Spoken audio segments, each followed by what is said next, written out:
We're going to talk about the LinkedIn job signal. My name is Lori Camacho. I'm with Lori Camacho Consulting. You can check me out at loricamacho.com. Today, we're going to be talking about the job signal that LinkedIn has rolled out. It's called Open Candidates. And I'm going to just pop into this presentation and we're going to talk about what it has to offer here. So LinkedIn rolled out, well, the concept of open candidates is not new. For those of you who've had LinkedIn for a while, it used to be a premium feature, which meant that if you were a premium user, you could choose how you wanted to show your name. If you wanted it to just be a name alone, if you wanted to add this premium LinkedIn badge, or if you wanted to have the job seeker badge right here. Okay, so that was how LinkedIn used to allow you to say that you were open to new opportunities. However, LinkedIn got rid of that, and when Microsoft purchased it in 2016, they rolled out the new interface in 2017, and with that new interface, what they've done is they've created the featured applicant stamp. So what that is when you apply for a position, if you're premium, they'll give you this featured applicant stamp, and they'll move you to the top of the search results, okay?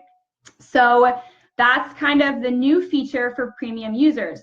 What that means is that for all the rest of us, this open candidates, raising your hand, letting people know that you're open to opportunities is free for all of us. And it's also become more private, which are both excellent opportunities for job seekers.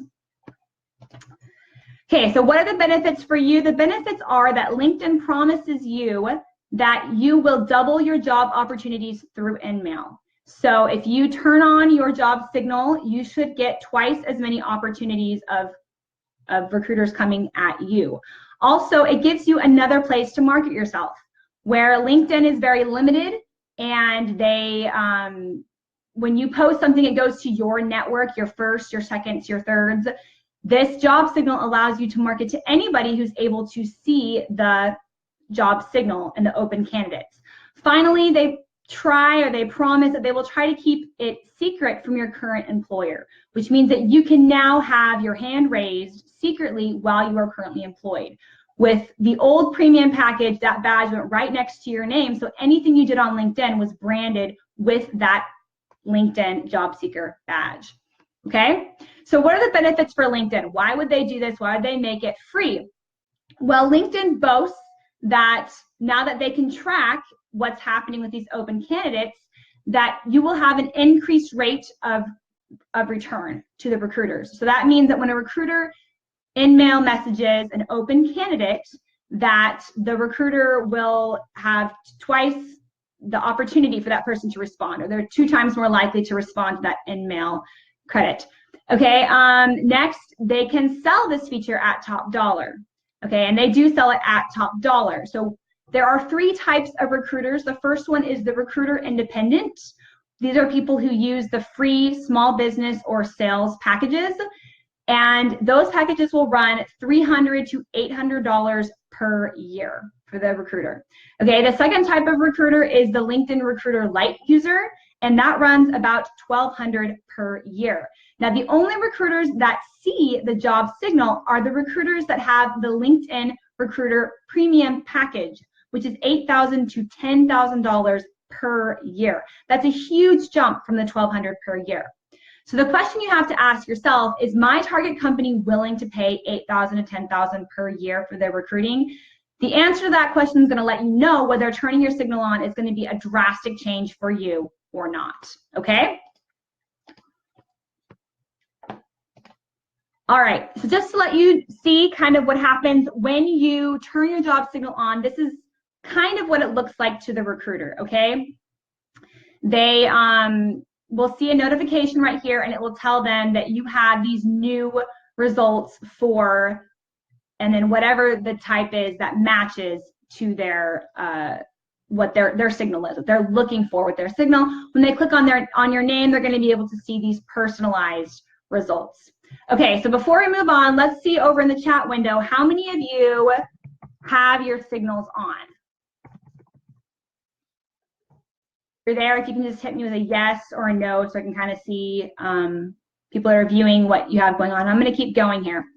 All right, so let's hop over into LinkedIn and we're going to look at how to turn your signal on. Okay, so here's LinkedIn. To access your job signal, you're going to go up to the jobs feature. You're going to click there. And then under jobs, you're going to click on career interests. All right.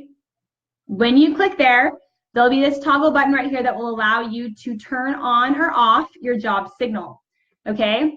The first thing you're going to want to do is write a note to recruiters. And after this live chat, I'm going to have on my page a post that will show you the 3 types that you're going to want to put in the note to recruiter.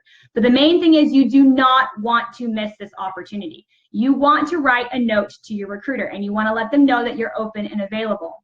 Okay, some things that you might want to write in this note to recruiters is you might want to say your story. You might want to let them know where you came from, where you're going, and how you got there. So that's a really good opportunity for people who are trying to upsell themselves. Other people can put in their brand. So you might just want to put in your skills, your top skills, what it is that you're going to be doing with your career, what you have to offer. And the last thing that you can put in there is your non-negotiables. So if you don't want to relocate or if you're open to moving to different locations, those are the 3 things that you're going to want to put in there.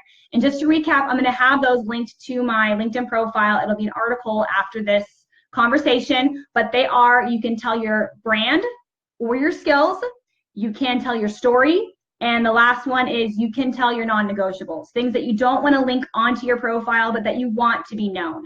For instance, people who are in technical sales might want to make it clear that they're not open or they're not interested in commission-only based jobs.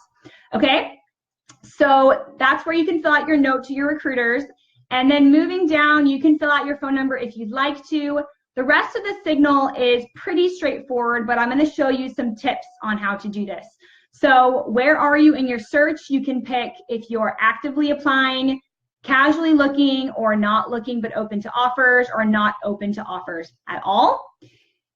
After that, you can pick when would you like a new job, or when would you like to start, basically. And you have everything from as soon as possible to I'm willing to wait for the right opportunity. Okay, so this really is designed now for people who are currently employed to still be sending this signal out if they want to get more opportunities.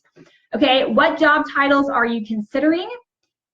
This is the tricky part, I think. These next 2 are kind of the tricky parts because they've created this closed field here. So to fill out this section, what you're really going to want to do is click Add Title, and then you're going to want to type slowly. As you type slowly,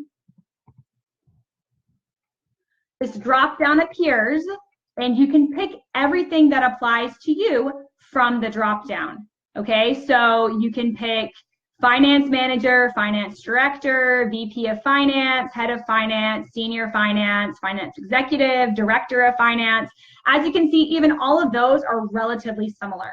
So if you can select from this drop down, you're going to be more inclusive. You're going to be more successful with your signal by including everything that LinkedIn has to offer. Then next, you want to fill out what location you work in. You want to make sure that you're not only filling out the specific areas. Like for me, I live in Houston, and Houston is very large. Although I have commuted in the past for hours for a job, I would like to stay in my relative location. So I have the northern suburbs or cities. And then I also include Houston, Texas area. Houston, Texas area is going to be most encompassing. It's going to cover most of those areas. But these targeted areas are also going to hit the recruiters that are in my area. All right, what types of jobs are you interested in? You can just fill this out. You can fill out multiples or choose the ones that speak to you. Finally, which industries do you prefer? This list is a LinkedIn canned list. Okay, so even though it has the appearance that it's going to be an open list, kind of like this one was up here for the job titles, it is very, very specific to the LinkedIn industry list that they already have. So the best way to fill out this position here is to go over to your profile. I'm going to open it in a different tab. And in your profile, under the Edit tab, you can edit your industry right here. When you go to edit your industry, you can see the full list. Now, again, this is an industry list, but it's not very good. So some of these are industries and some of these are functions. Okay, so that's why coming over here and reading through the list is going to help you the most. I've worked with lots of job seekers, and we find that some people, especially industry agnostic, they'll have tons of things that they can put in there. Other ones will only have one option that will work for them. Whichever works for you, you put it in here, even if it's one or if it's multiple. Unlike the job titles and the locations, having one in this area is okay. You just need to pick what fits for you. And then the very last thing is, what size company would you like to work for? Okay, so you can pick these drop downs anywhere from 10,000 to 10,000 plus. It's kind of like their cap. Okay, they don't ask Fortune 100, 500, they just do employee size. So you pick from there. All right, once you turn your job signal on and you fill this all out, it's going to email you to whatever email you have on file and let you know that your signal is now on. Also, when you view your profile, it will tell you right here in your dashboard that your career interests are on. Okay, so those are two places that you can check to make sure that your open opportunities or your job signal are turned on and working effectively for you. Once you turn them on, theoretically, you're supposed to get double the amount of in-mail opportunities coming your way. But again, going back to the presentation we covered at the beginning, it really depends on who you are targeting and if they're purchasing the recruiter package, okay? So keep those things in mind. Now, one more thing about the job signal, and then we're going to go into something else before we close and go into Q&A. Once you have your job signal on, there's one more place that you can kind of mess with it and access it, and that is through the Me up here in the corner, and then going down to the settings and privacy. When you click there, it's going to open up your privacy area, your personal account, and under privacy, under job seeking preferences, is where you can again check to make sure that your signal is on. If you click update career interest, it will take you back to this screen here. Okay, so you want to make sure that it's on there. When they very first rolled this out, they used to only leave it on for 30 days, and then they made it 90 days, and then they made it 180 days. They have now removed the time limit, and so once you turn it on, it will always stay on. So even though it is running in the background and it's working for you, what I recommend is that once a month you come in here and you turn it off and you turn it back on, either through here or through your jobs tab. Turn it off, turn it back on. When you do that, make sure you copy your note to the recruiter and you repaste it. Because although everything in this white area will save, this blue section here will delete and you'll have to refill it out. But I recommend that you refresh your signal at least once a month. It will re-enter you into the market, kind of like with real estate. You'll come out as new and you will be able to hopefully get new opportunities there. Okay, back to the settings and privacy, a few other things here is they have 3 other options that they've added since the new interface rolled out at the beginning of last year, and they've been adding on to it ever since. Sharing your profile when you click apply. This means that when you click apply on any position through the job board, it's going to send your profile to whoever posted that, whether or not they are visible on the job posting. Stored job applications allows you to manage which third-party job applicant accounts are stored on LinkedIn. So you can set that up through other job boards. Saving job application answers. If you would like, LinkedIn is allowing you to save applications. This just kind of follows the trend that LinkedIn is trying to really own this space, and the job board, they're trying to become more competitive and to gain more traction there with the job board and with the job posters. So coming back to this question, is my target company willing to pay $8,000 to $10,000 per year for their recruiting? These are the people that are going to see the job signal. For those of you who came on late, I talked about who does this signal market to. Well, there are 3 types of recruiters, and only the third type, these people who pay $8,000 to $10,000, are the people who see the LinkedIn job signal.